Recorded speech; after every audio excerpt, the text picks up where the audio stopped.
Welcome to the RTV studio on the campus of Martinsville High School for another edition of Inside Martinsville Football. I'm your host, Nate Long, and I'm joined alongside by head football coach, Brian Duggar. How are you doing today, Coach? Hey, doing pretty good. Ready to get back out there and get another game going. Yeah. Talking about last week, not the outcome that anybody would have wanted. Obviously, big rival, Martinsville South. A lot of young guys, but from those young guys, that's a big learning point for them. Oh, yeah, absolutely. So, talk a little bit about. Yeah, it comes down to they made less mistakes.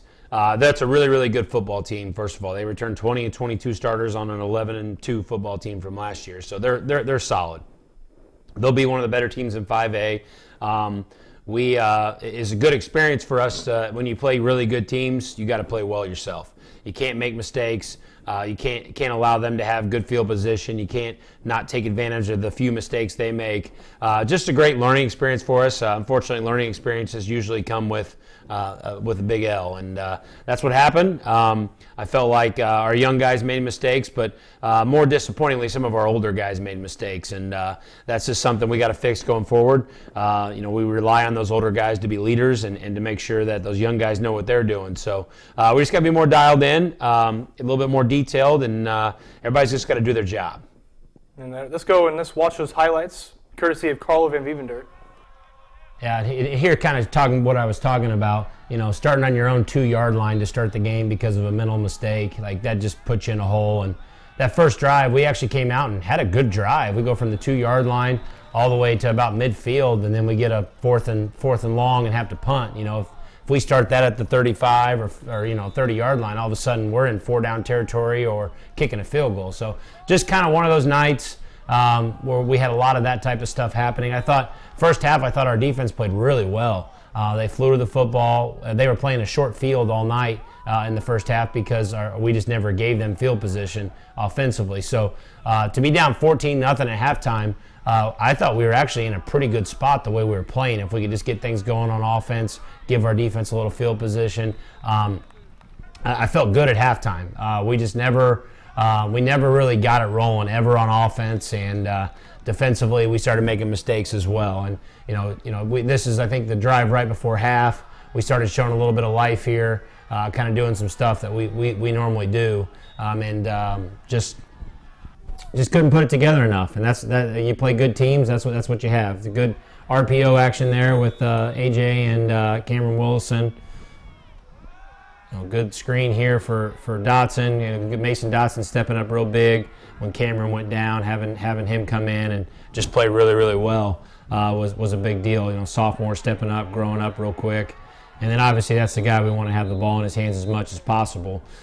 Just didn't create running lanes like we did the first game. And hats off to Bloomington South too. They were daring us to do this, and we didn't do that well enough of just getting the ball out quick and throwing bubble, and should have done more of it, should have been better at it. But one of those things, kind of, again, young guys, go back, learn, get better. So that's all we can really do.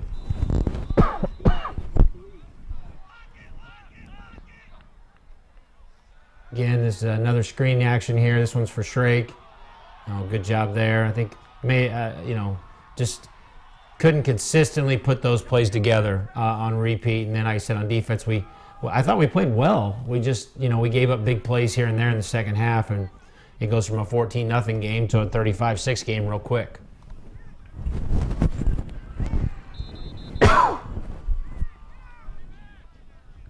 Yeah, that stingy 3-4 defense that B-South likes to run all the time just kind of caused a lot of problems running the ball. Yeah, and they try to keep 7 guys in the box. They make things difficult, and that's a really good team. Like, I'm not trying to take anything from them, not trying to take anything from us. That's a good team. We did some good things, just not good enough stuff. And when you play really good football teams, you got to play better. You got to have more moments like this. This is later in the game, but you got to have moments like this where you dial things up and things go the way you dial them up, and guy makes a play and gets in the end zone. So overall, we needed more of that, and we just didn't have enough of that throughout the game.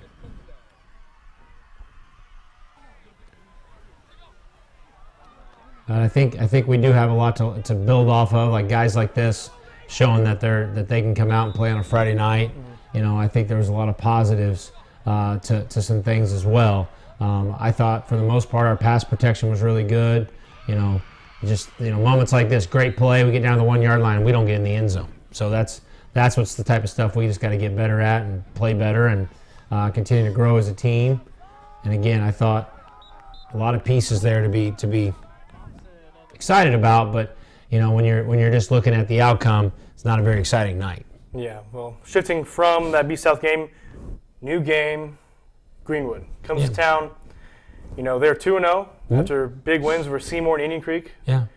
So scoring a lot of points. They're scoring a lot of points, and that's a new offense. But that's more to a new coach and new system. Yep. Talk a little bit about how their new coach has changed their whole team. Yeah, so he's more of a spread offense guy. He's kind of likes to do some of the stuff that we like to do, get the ball out quick, get the ball to skilled guys, inside zone, run some RPOs. They do some really good stuff. They're really well coached on the offensive side of the ball. I like what they do. There's a reason why they scored 51 and 42 in back-to-back games. Our defense is going to have to play good. They're going to have to do what they've shown they're capable of doing for a whole game, not just a half or not just a quarter. They're going to have to do it for a whole game. And so more shifting into that offense. You said they're a spread offense. Pretty good quarterback, likes to sling it, like you said. But talk a little bit about their skill position and what they do well. Quarterback's really good. He's I think he's a 3-year starter now, and he's gotten better each year. And he's solid. He's the real deal. He's got a chance to probably be one of the better quarterbacks in our conference this year. They've got some really nice receivers. Number 8, I think, is a really good football player. I think he had 11 catches last game. Also Mike linebacker. Yeah. Just a solid football player in general. They got a lot of guys that go both ways and kind of play both sides of the ball. So something we need to take advantage of with tempo and kind of making sure that they're not getting the breaks that they need. But they're solid. They're really good. They've got some talented football players. I like the running back. He runs hard. We're going to have to play really well on defense. And on defense, from last year, they shifted now to a 4-3. Talk a little bit about how their D-line, linebackers, safeties, corners. Yeah, they're still pretty solid up front. You think of the Coach Campbell coach team for a year. That's what they did. They were just really good in the trenches, pound the football. They're still really good up front, especially on defense. I like their motor up front. I think they got some good size. Their secondary is they've been okay at times. Obviously, they gave up 49 points too, but they played a lot better against Indian Creek, who does like to throw the ball. So they've been up and down a little bit in the secondary, but they've got some good football players. Again, 8's in there. 45, I think, is a really good football player. They got him playing out in space a little bit more than they have in the past, but he's a solid football player as well. And then what do you think would be the keys to the game for both the offense, defense, and then also special teams? So as far as just the motto for this week is do your job, and I think that fits this perfectly, because if we do our job defensively, we do our job on special teams, and we do our job on offense, we're going to be fine. We have to make them earn everything. Everybody needs to play assignment football on defense, and then on offense side of the ball, we got to know our assignments.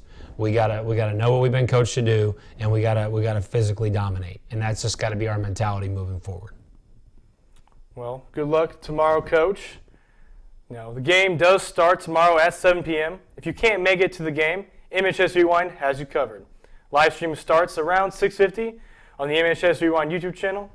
A big thanks to Bo Dilly and Mr. Meyer for producing the show.